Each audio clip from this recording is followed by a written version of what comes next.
Hermanos en Cristo Jesús y amigos que nos acompañan, sean todos muy bienvenidos.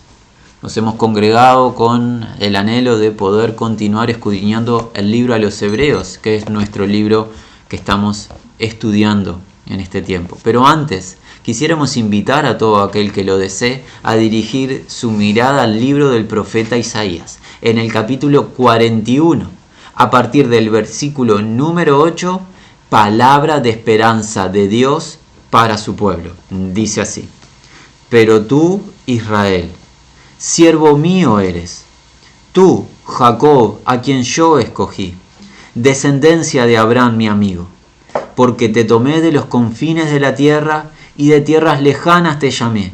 Te dije, mi siervo eres tú, te escogí y no te deseché. No temas, porque yo estoy contigo.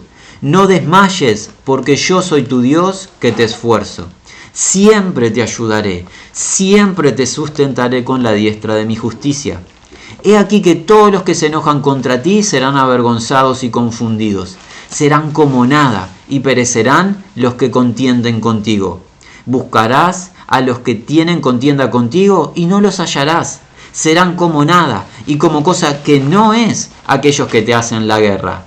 Porque yo, Jehová, soy tu Dios, quien te sostiene de tu mano derecha y te dice, no temas, yo te ayudo.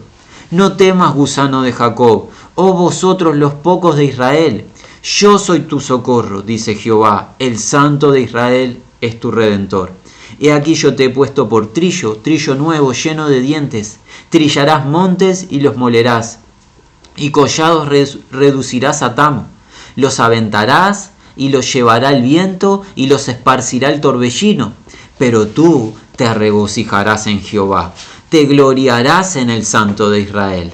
Los afligidos y menesterosos buscan las aguas y no las hay. Seca está de ser su lengua. Yo, Jehová, los oiré.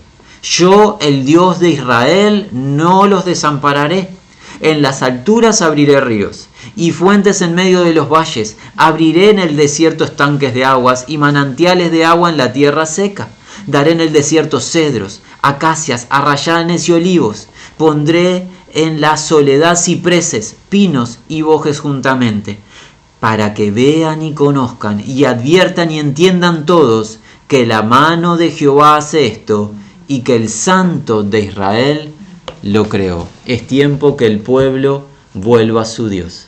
Es tiempo que pongamos nuestra mirada en el Señor, creador de cielos y tierra, y en Jesús el Cristo, quien envió Dios el Padre desde el cielo para la salvación de todos. No hay salvación en esta tierra fuera de Dios. No hay salvación en armamento, no hay salvación en inteligencia, no hay salvación en riquezas, pero hay salvación en Dios el Creador y en Cristo Jesús, a quien Él santificó, habiéndole resucitado entre los muertos. Para Israel, para nosotros los gentiles, para todos sin acepción de personas, hoy es el día aceptable, hoy es el día de salvación. Muy bien, vamos, para aquel que lo desee, al libro de los Hebreos. Estamos en el capítulo número 12 y la palabra de Dios nos ha estado enseñando acerca de este Padre. Dios es el Padre de todos aquellos y aquellas que hayan creído en Cristo Jesús el Señor. Dios es nuestro Padre, hermanos, y es un Padre especial. ¿Cuán especial es Dios? Es el Padre perfecto. No es un Padre consentidor, no es un Padre que deforme a sus hijos, es un Padre que forma a cada uno de los suyos. Lo forma para que participen de su santidad. ¿Qué hace Dios en dicha formación? Disciplina, corrige a los suyos. Eso nos ha estado enseñando anteriormente el hermano que escribió este libro, el libro de los Hebreos. Es tan importante para Dios que participemos en su santidad que Él está operando en la formación de nuestras vidas, los que hemos creído al Evangelio. Y su voluntad es que nosotros andemos en el camino de santidad o en el camino de justicia. Eso nos había dicho anteriormente. Es tiempo de dejar cualquier parálisis emocional, cualquier estado de temor, de afán, de ansiedad, de lo que fuese, y es tiempo de transitar por el camino. Y ese camino es Cristo mismo, su palabra, su verdad a través del Espíritu Santo que habita en nosotros por la fe. Es tiempo de seguir adelante con nuestra mirada puesta en el Señor Jesús y no frenar, no sucumbir ante los temores, las aflicciones o las dificultades de esta vida pasajera presente. Es necesario que nos volvamos al Señor de un corazón sincero y le sigamos a Él y persigamos la paz y la santidad. ¿Por qué? Porque hay ejemplos, en particular uno fue citado, ejemplos que nos hablan de la mala conducta y lo severo de tener en poco la gracia de Dios. Ese ejemplo fue Esaú, aquel que menospreció lo que para Dios es importante. ¿Y qué es importante en este contexto? La paz y la santidad. Pero Esaú menospreció lo que Dios había determinado importante y fue referenciado como un ejemplo a no imitar. La palabra de Dios nos llama ¿a qué? A no menospreciar la gracia de Dios. No menospreciar la gracia de Dios, porque si Dios en el antiguo pacto, en un pacto que tenía fecha de caducidad, fue un Dios justo y severo en su justicia para todos los transgresores, hoy nos va a decir la palabra de Dios, mucho más lo será en el presente en el nuevo pacto. Pero antes de adelantarnos en comentarios, vamos a dar lectura a la palabra de Dios. La invitación es avanzar desde el versículo 22 del capítulo 12 hasta la finalización del mismo, entiéndase, el versículo 29. Hay mucho por delante, es poco el tiempo que tenemos, debemos de ser ágiles, pedimos atención especial para todos. Dice así: sino que os habéis acercado al monte de Sión, a la ciudad del Dios vivo, Jerusalén, la celestial, a la compañía de muchos millares de ángeles, a la congregación de los primogénitos que están inscritos en los cielos, a Dios el juez de todos, a los espíritus de los justos hechos perfectos, a Jesús el mediador del nuevo pacto y a la sangre rociada, que habla mejor que la de Abel. Mirad que no desecháis al que habla, porque si no escaparon aquellos que desecharon al que los amonestaba en la tierra, mucho menos nosotros si desecharemos al que amonesta desde los cielos, la voz del cual conmovió entonces la tierra, pero ahora ha prometido diciendo, aún una vez, y conmoveré no solamente la tierra, sino también el cielo. Y esta frase, aún una vez, indica la remoción de las cosas movibles como cosas hechas, para que queden las inconmovibles. Así que, recibiendo nosotros un reino inconmovible, tengamos gratitud, y mediante ella sirvamos a Dios, agradándole con temor y reverencia. Porque nuestro Dios es fuego consumidor. Hasta aquí la lectura de la palabra de Dios. En el versículo número 22, ahora nos apoyamos en la consideración un poco más literal del texto. Dice así: sino os habéis acercado al monte Sión, la ciudad del Dios viviendo, Jerusalén la celestial, y a millares de ángeles. Este sino con el cual comienza el versículo 22 es un contraste. Diferencia lo que se va a enseñar de lo que se estaba enseñando. ¿Qué se estuvo enseñando en los versículos anteriores inmediatos? Toda la experiencia del pueblo de Israel en el antiguo pacto. El autor de Hebreos nos había llamado a no menospreciar la gracia de Dios y demostró cuán grave es menospreciar la gracia de Dios, como la menospreció Esaú, como la menospreciaron algunos en el pueblo de Israel en el antiguo pacto, en un pacto que tenía fecha de caducidad, en un pacto establecido a través de mandamientos externos, en un pacto con sacrificio de animales. Pero ahora estamos en tiempos distintos. Si era grave menospreciar a Dios en el antiguo pacto, ¿cuánto lo será en el presente?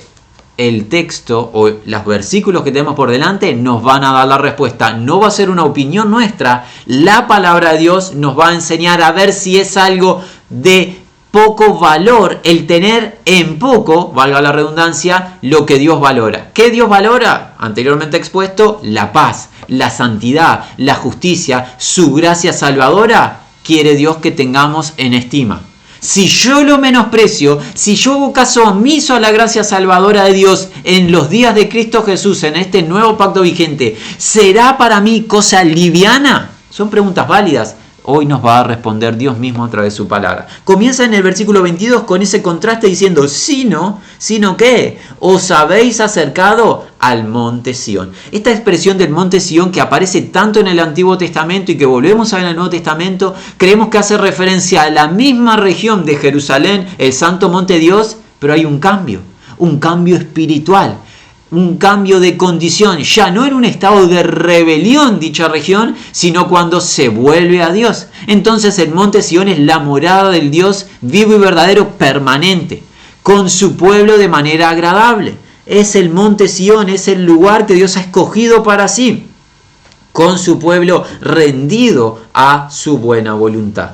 ¿A qué más nos habemos acercado en vez de al monte Sinaí? Recuerda, el monte Sinaí es donde se recibió la ley en el antiguo pacto. Ahora, ¿de qué se nos habla? Del monte Sión. Nosotros creemos, en base a los profetas hebreos, en base al Nuevo Testamento, que es la misma región geográfica, pero con un cambio de condición espiritual, de manera agradable a Dios. Porque recuerden que en el monte Sinaí, el pueblo lo primero que hizo cuando fue a recibir la ley, ¿qué fue?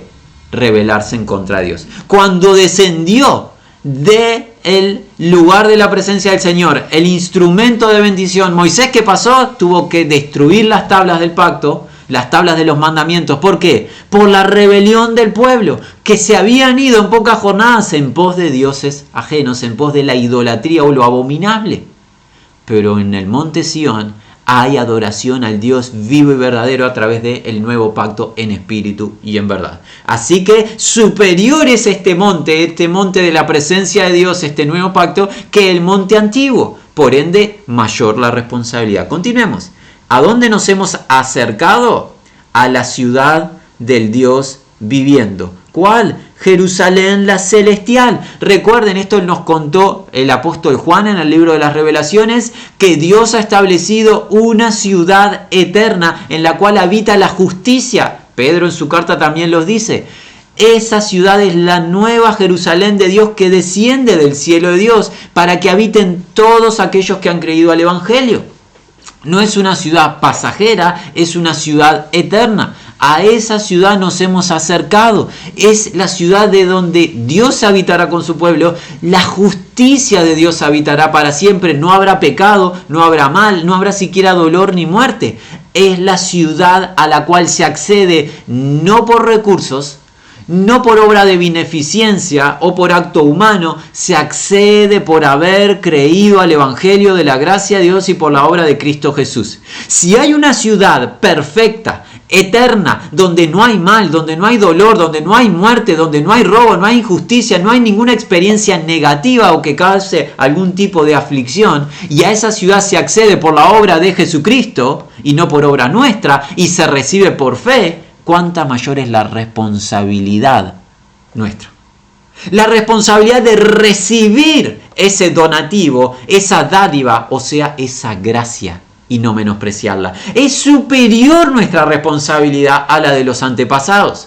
Porque los antepasados se rebelaron en cuanto a situaciones del presente, situaciones temporales. Pero a nosotros se nos está llamando a recibir lo eterno, lo perdurable. Mayor es nuestra responsabilidad. ¿Cómo sigue esto? Nos hemos acercado a millares de ángeles. Y aquí es donde alguien dirá, bueno, jamás hemos visto ángel alguno, al menos los que estamos hoy congregados aquí, en esta localidad al sur del continente americano, en una pequeña república, la República Oriental del Uruguay, al este de la capital de dicha república. Jamás hemos estado en contacto directo, ni hemos dialogado, ni hemos tenido ningún tipo de experiencia visible, tangible con un ángel. Es verdad, no les vemos, pero ¿qué enseña la palabra de Dios? Que en la iglesia del Señor, eso es, todos los llamados por Dios y para Dios, a pertenecerle a Él. En la iglesia del Señor, los ángeles tienen participación, aunque nosotros no le vemos ni tenemos contacto con ellos, tienen participación. Como ministros de Dios que están para socorrer a su pueblo cada vez que clamamos a Dios por ayuda, pero algo más. El apóstol Pablo se encargó de enseñarnos que Dios le enseña a los ángeles acerca de su gracia por medio de la iglesia. Los ángeles participan en la congregación de los santos aprendiendo de la gracia salvadora de Dios en Cristo Jesús en redimir criaturas caídas como nosotros, seres humanos, pero que ahora hemos sido llamados a misericordia y gracia. Por eso es que Pablo, por ejemplo, en la carta de Corintios, a alguno le pudo haber sorprendido, quizás cuando lo haya leído, de que la mujer en la iglesia del Señor tiene que tener señal de autoridad. Se tiene que tener su cabeza cubierta, no solo su pelo cubierto en un tema estético, no eso, sino demostrar que tiene autoridad, la autoridad del pastor, la autoridad de su esposo en la iglesia, o sea que la mujer está en una presencia como mujer dócil, como una mujer mansa, como una mujer sumisa a la palabra de Dios. ¿Por qué tiene que tener señal de autoridad la mujer en la iglesia? Por causa de los ángeles, dice el texto en el libro de Corintios. ¿Y por qué? Porque los ángeles están en la congregación de los santos, aunque no les vemos, ni dialogamos, ni les escuchamos, ellos participan en aprender la sabiduría de Dios a través de la iglesia. Alguien dirá, esto sobrepasa el entendimiento, pero se enseña en el Nuevo Testamento y es maravilloso. Si los ángeles están aprendiendo la palabra de Dios en medio del contexto de la iglesia, en cómo la palabra de Dios transforma a seres humanos caídos, los transforma a un estado de gloria por la obra de Jesucristo, ¿cuánto más me tengo que acercar a Dios y a su gracia con responsabilidad? Hay criaturas angelicales contemplando nuestro andar en Cristo. No me debo de acercar a la congregación de los santos livianamente, como si fuera la recreación dominical, como si fuera el tiempo de esparcimiento de la semana, como si fuera simplemente un club social. Si así me acerco a la asamblea de los santos, estoy confundido en mi andar. Continuamos, tenemos mucho por delante y poco tiempo. Cada uno escudriñe, sea responsable en trabajar con la palabra de Dios. Dice así, 23. Asamblea y eclesia de los primogénitos habiendo sido enrollados en los cielos. ¿A dónde nos hemos acercado a esta asamblea de los santos? La eclesia del Señor. Esa palabra eclesia, que son dos palabras en una, son llamados. Llamados por Dios, llamados para Dios. Hombres y mujeres grandes y pequeños que son llamados a través de un mensaje, el Evangelio, las buenas noticias, llamados del mundo a pertenecerle a Dios, llamados a la comunión con Cristo Jesús, llamados a la santidad, llamados a ser de Dios. Los llamados forman la iglesia. La iglesia no es un local físico, no es un edificio, no es un templo, como algunos dicen, es todos y cada uno de los que han creído al Evangelio de Dios y ahora pasan a pertenecerle a Dios por el derramar del Espíritu Santo que se recibe por fe en dicho mensaje en el Evangelio. Esos individuos, hombres y mujeres grandes y pequeños, ¿son quiénes? Los que están enrollados en los cielos. ¿Qué significa estar enrollado en el cielo? Tiene la idea de haber sido escrito. Recuerden que en los cielos se habla de rollos de libro. Nosotros los libros hoy los leemos de manera distinta, como páginas, pero en los días de las escrituras se conocía como rollos, como pergaminos. Estar enrollados en los cielos, ¿qué significa? Que los nombres de los que creyeron al Evangelio tienen un registro en un libro particular, el libro de la vida y el Cordero.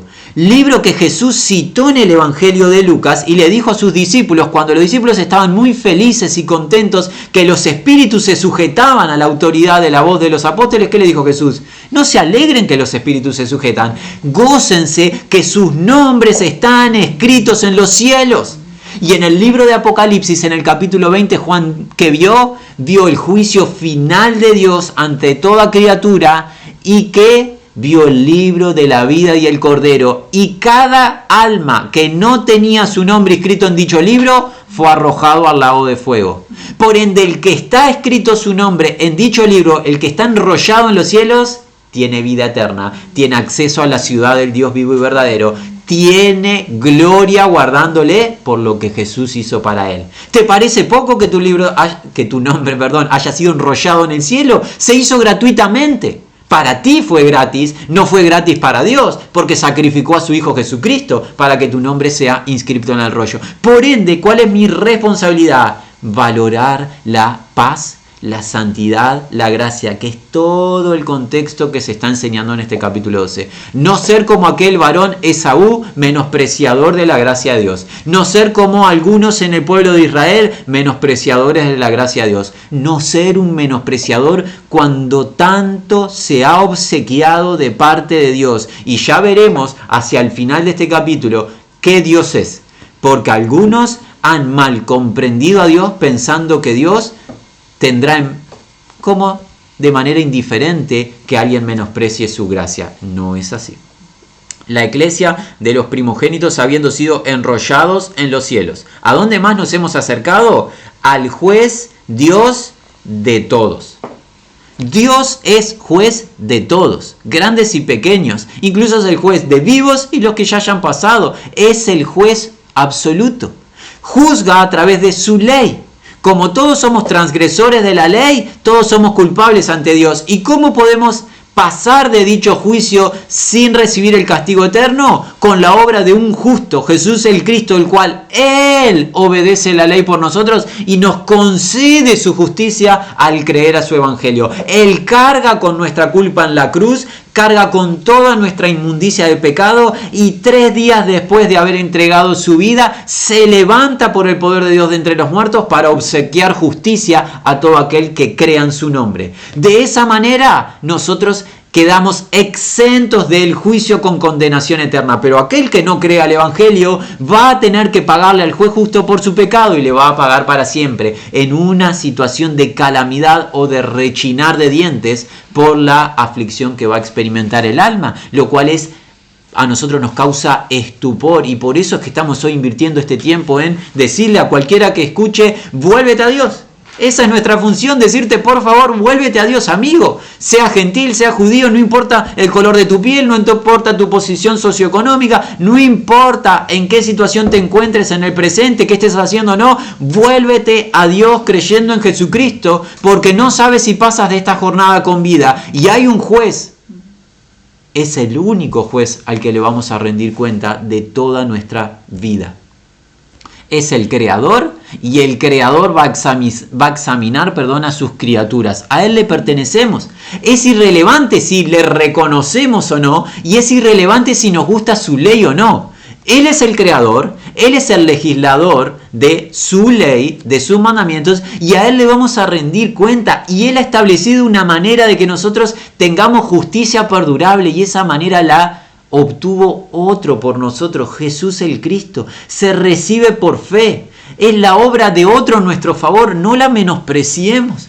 No seamos tan necios, perdonen la expresión, pero tan necios de menospreciar este obsequio. Es un obsequio, es un regalo, es gracia, significa eso, es una dádiva, es un don, es un donativo, se recibe por fe, no lo rechacemos. Por favor, hoy rogamos, suplicamos que prestemos atención. Cualquiera que esté escuchando hoy, presta atención, deja por un instante tu celular o cualquier dispositivo electrónico, lo que sea que estés haciendo, presta atención, pero no a nosotros, somos irrelevantes, a la palabra de Dios presta la atención, porque Dios ha enviado al Salvador a este mundo para obsequiarte salvación, no la menosprecies. ¿Cómo sigue esto? Dice así: a los espíritus de los justos habiendo sido consumados. Estos espíritus se han consumado, se han perfeccionado a través de la obra de Jesucristo. Recuerdan que en este mismo libro se enseñó por el capítulo número 10, si mal no recordamos el versículo 14, había dicho que mediante una sola ofrenda Cristo Jesús hizo perfectos para siempre a los santificados. Los espíritus de los creyentes, o sea, las almas, han sido perfeccionadas para siempre. Alguien dirá: pero los que seguimos a Cristo detectamos en nosotros mismos fallas. Claro que en el presente, en este envase, todavía tenemos lucha en el interior, hay lucha en el exterior, muchas veces tropezamos, tenemos que confesarle al Señor nuestro pecado, pero está garantizado que el Señor nos va a presentar ante sí irreprensibles y perfectos. Los espíritus de los justos han sido hechos, se han consumado, se han hecho perfectos por lo que Cristo Jesús hizo. Obra garantizada en Él. Vamos a seguir porque nos queda muy poquito tiempo. Dice así: y al del pacto nuevo mediador, a Jesús, y a la sangre de la aspersión de que mejores cosas hablando que la de Abel. En este comparativo entre lo del pasado del pueblo de Israel y lo del presente, entre el antiguo pacto y nuevo pacto, el autor de Hebreos nos llama a considerar que la gracia de Dios se está manifestando en este nuevo pacto. Este nuevo pacto tiene un intermediario, como el antiguo pacto tuvo al intermediario Moisés, el siervo de Dios. Este nuevo pacto tiene al intermediario Jesús el Cristo, el Hijo de Dios. Como intermediario, ¿qué hace? Establece paz entre dos partes. Para eso es intermediario. Entre nosotros, la parte transgresora, las criaturas caídas, y entre Dios, el juez justo. Jesús el Cristo en su encarnación es el único con la condición de considerar ambas partes. La divinidad del Padre, porque Jesús es Dios encarnado, y la humanidad y la debilidad nuestra, porque Él fue expuesto a toda tentación, pero nunca pecó. Él es el único que puede comprender ambas partes y establecer paz entre dichas partes. ¿Cómo? Con el sacrificio de su vida, con el derramamiento de su sangre. Sangre que era tan relevante en el antiguo pacto que era sangre animal. Sangre animal con la cual Moisés esparció todas las cosas, incluso al mismo pueblo, roció. Pero ahora el nuevo pacto se estableció y se roció y se selló con otra sangre, no la de animales, la del Cordero de Dios, como lo denominó Juan el Bautizador. El Cordero de Dios, aquel que remueve o que quita el pecado del mundo, ese es Jesús el Cristo. Esa sangre es absolutamente superior a la sangre animal, porque es sangre inocente, sangre sin pecado, sangre que redime, sangre que salva, sangre que establece paz con Dios, paz perdurable. Es la sangre de Cristo, y es una sangre que habla cosas superiores o mejores a las de ¿quién? Abel. ¿Y quién es Abel? Es el primer varón nombrado en el capítulo 11, el hijo de Adán y Eva, ese varón de fe, ¿recuerdan? Ese varón que había derramado sangre, la sangre de los animales, porque él, recuerdan que se dedicaba al tema del ganado, y que hizo, dio lo mejor de su ganado, lo dio en sacrificio o en ofrenda a Dios, ofrenda que Dios aceptó. Pero hay, además de esa sangre que ofrendó Abel y que Dios aceptó, hay otra sangre de Abel que habla. Su propia vida. ¿Se acuerdan que la voz de la sangre de Abel clamó a Dios desde la tierra cuando Caín le mató y Caín pretendió ocultar el homicidio de su hermano? Dios dijo allí en el capítulo 4 de Génesis, la voz de la sangre de Abel clama a mí. Bueno, clamó la voz de la sangre de Abel porque era un hombre justo en fe hacia Dios. Mucho más habla cosas mejores la sangre de Jesús el Cristo. ¿Por qué? Porque la sangre de Abel no salva.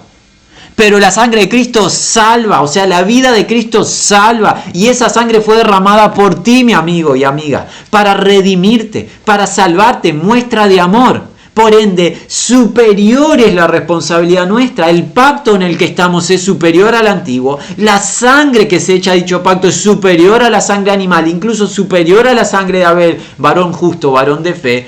Este es un tiempo de considerar y no menospreciar la gracia de Dios. ¿Cómo continúa esto? Con el siguiente versículo, el cual dice el primer mandamiento que tenemos en todos estos versículos. Lo hemos dicho nosotros, pero ahora lo vamos a escudriñar en la palabra. ¿Cuál es el mandamiento nuestro? El versículo 25, en una sola palabra: mirad. Es un imperativo, mirad. ¿Qué significa mirad? Prestar atención, discernir para no realizar algo. Mirad ¿qué? Que no despreciéis al que hablando, porque si ellos no escaparon en tierra habiendo despreciado al que divinamente instruyéndolos, mucho menos nosotros al que desde los cielos, si lo desertamos, la idea es desertándolo al que desde los cielos nos amonesta. ¿Cuál es la orden? Mirar, prestar atención a no menospreciar al que nos habla desde los cielos. ¿Cómo le menospreciamos? Si tenemos en poco su gracia, si rechazamos el Evangelio, si no nos interesa perseguir la paz, si no nos interesa la santidad, si no nos interesa la sangre derramada a nuestro favor. Si hoy me acerco a este texto, sea leído, si escucho este audio y tengo en poco lo que Dios hizo, estoy menospreciando al que amonesta de los cielos. ¿Y qué pasó con aquellos que tuvieron en poco al que amonestaba en la tierra? O sea, Dios a través de Moisés, el instrumento que él utilizó, no escaparon. ¿Recuerdan que todos los mayores del pueblo que se rebelaron y murmuraron contra Moisés y contra Dios, qué pasó con todos ellos? Quedaron sus cuerpos postrados en el desierto. Y a la tierra prometida, ¿quiénes ingresaron? Josué, Caleb y todos los menores de 20 años. Por ende, los rebeldes, los menospreciadores, no escaparon. ¿Cuánto más es el peligro de aquel o aquella que hoy escuche la salvación de Dios, las buenas noticias y menosprecie el Evangelio. ¿De qué vamos a escapar? ¿Por qué Dios hará caso omiso, mirará para el costado el menosprecio a su gracia? Si Dios no miró para el costado a los menospreciadores del pasado, ¿cómo va a mirar para el costado la mala conducta presente? ¿En base a qué? Dios ha establecido salvación gratuita, recíbela. No la menosprecies, pero si la menosprecias, sabe que habrá consecuencias y ya llega enseguida lo que va a pasar acerca de dichas consecuencias. Vamos al versículo número 26. Cuya voz, ¿la voz de quién? Del que amonesta de los cielos. Cuya voz la tierra sacudió en aquel tiempo. ¿De qué está hablando? De los días en el antiguo pacto en el cual se manifestaba la presencia del Señor. La presencia del Señor descendía en gloria, sacudía junto con el humo, sacudía la tierra a tal punto que en un momento Moisés llegó a temblar de lo que estaba experimentando. Y todo el pueblo siquiera quería oír la palabra de Dios y le pedían, recíbela tú, Moisés, nosotros no la queremos oír. Si en ese pacto que tenía fecha de caducidad, la tierra se conmovió por la presencia del Señor, ¿qué va a pasar ahora? Dice así: ahora, sin embargo, Él ha prometido, diciendo aún una vez, mas sacudiré no solo la tierra, sino también los cielos. Dios ha prometido en su plan de salvación remover cielos y tierra que nosotros estamos viendo. Dice el consejo escatológico que a la voz de Dios y en el culminar de su plan, estos cielos y esta tierra que conocemos serán sacudidos, serán removidos. Y es más, en el capítulo 20 de Apocalipsis, cuando se establece ese juicio final, Juan cuenta que ante el trono de Dios no se hallan cielos y tierra porque no se halló lugar para ellos. Ya pasan ante la voz de Dios que conmueve los cielos y la tierra. La voz que creó los cielos y la tierra fueron creados por la palabra de Dios y son sustentados por la misma palabra. Esa voz de poder va a remover, va a conmover no solo la tierra, sino los cielos. Por ende, si todo lo que nosotros vemos es conmovible y lo conmovible es pasajero, debo de tener atención y debo de tener aprecio por lo perdurable. ¿Y qué es lo perdurable? Si la creación misma va a desaparecer, ¿qué es lo perdurable? Lo bueno de esto es que no lo tenemos que inventar, lo podemos leer en el versículo 27. Y 27 y 28, perdón. Esto ahora, una vez más, revela que las moviendo o sacudiendo remoción, cosas es la idea, como habiendo sido creadas, para que permanezcan las cosas no siendo sacudidas, por tanto, un reino inconmovible recibiendo, tengamos gracia a través o por lo cual sirvamos gratamente a Dios con reverencia y temor. Hay cosas sacudibles, conmovibles, que van a ser removidas por la voz de Dios, pero hay algo perdurable, inconmovible, eterno, que el reino. El reino se ha acercado a tu vida, un reino inconmovible, un reino eterno. El Rey ha llegado, Jesús el Cristo, a tu vida a través del Evangelio que se está anunciando. Ese reino no pasa, no perece, no tiene fecha de caducidad, no va a ser conmovido ni sacudido. Y tú puedes acceder a dicho reino por la fe en la obra de Jesucristo, por la fe que es en su nombre. Pero si tú tienes en poco estimar el reino inconmovible de Dios y tú vives tu vida, para este andar, peregrinar pasajero, va a ser sacudida tu vida, van a ser sacudidas tus obras, va a ser sacudido todo lo que apiles, todo lo que acumules, todo lo que conquistes en esta tierra. Todos tus éxitos terrenales van a perdición. Nada de esta vida pasajera va a permanecer, nada que se haga fuera de la voluntad de Dios. Todo lo que es de fe va a permanecer, todo lo que es de fe en Cristo Jesús va a permanecer en el reino. Todo lo que proviene del mundo se pierde, va a perdición, el mundo va a perdición, el mundo pasa junto con sus deseos. Pero en cambio, dice Juan, el que hace la voluntad de Dios permanece para siempre.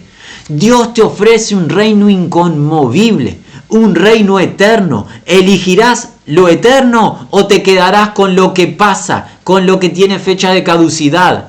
El que elija lo que tiene fecha de caducidad, o sea, el mundo y sus placeres disolutos, se va a hallar en ruina eterna. El que escoja por la fe en Cristo Jesús el reino eterno, disfrutará de gloria en la presencia de Dios para siempre. Elige la parte buena.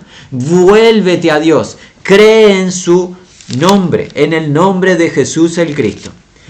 28, afirmemos. Por tanto, un reino inconmovible recibiendo, y se recibe por fe. ¿Qué debemos hacer? La orden es esta. Tengamos gracia. Gracia a través o por la cual sirvamos gratamente a Dios con reverencia y temor. Dios ha hecho todo en la salvación que te está ofreciendo. Nuestra responsabilidad es recibirla con fe y ahora vivir con gratitud, con piedad, con reverencia, valorando lo que Dios valora, rechazando lo que Dios rechaza. Cuando Dios dice hay que perseguir la paz, que nosotros decimos, perseguimos la paz. Cuando Dios dice hay que vivir en santidad, nosotros nos disponemos a ¿qué? Vivir en santidad. Cuando Dios nos llama a la obediencia, debemos de ¿qué? Disponernos a obedecer, porque Él es bueno, justo. Debemos de servirle con temor y reverencia.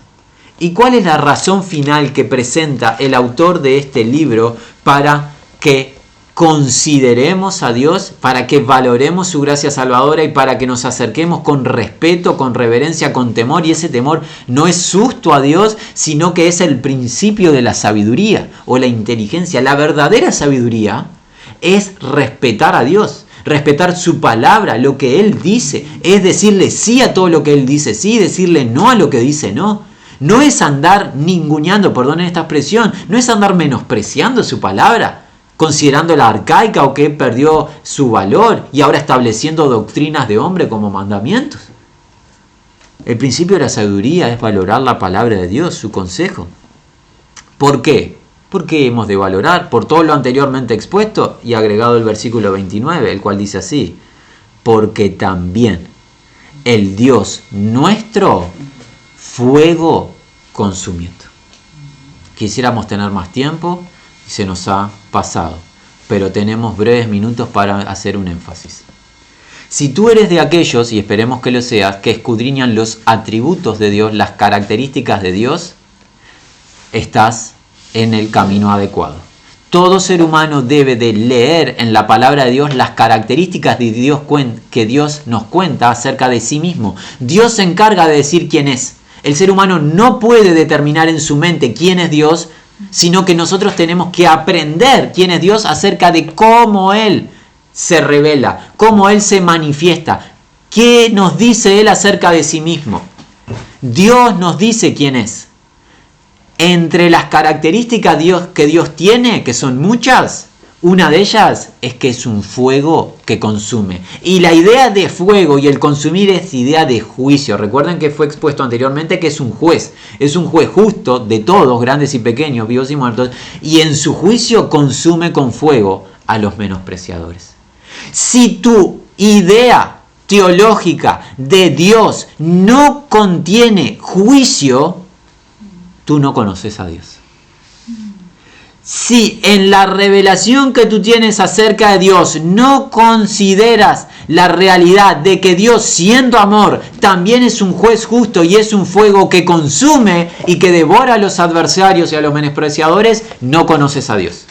Tristemente, algunos que dicen ser guías del pueblo de Dios, que dicen ser líderes en el pueblo de Dios, no enseñan la justicia de Dios, no enseñan los juicios de Dios, no enseñan el castigo de Dios, porque han quitado el estupor de la cruz de Cristo y han querido remover todo lo que pueda causar algún tipo de polémica para mostrarse más agradables a los hombres, lo que fuese tema de cada uno llevará su propia carga. Nosotros, públicamente, leyendo la palabra de Dios, animamos y reafirmamos Dios, el Dios que es amor, el Dios que es gracia, el Dios que es misericordia, que es bondad, el buen Dios es fuego que consume.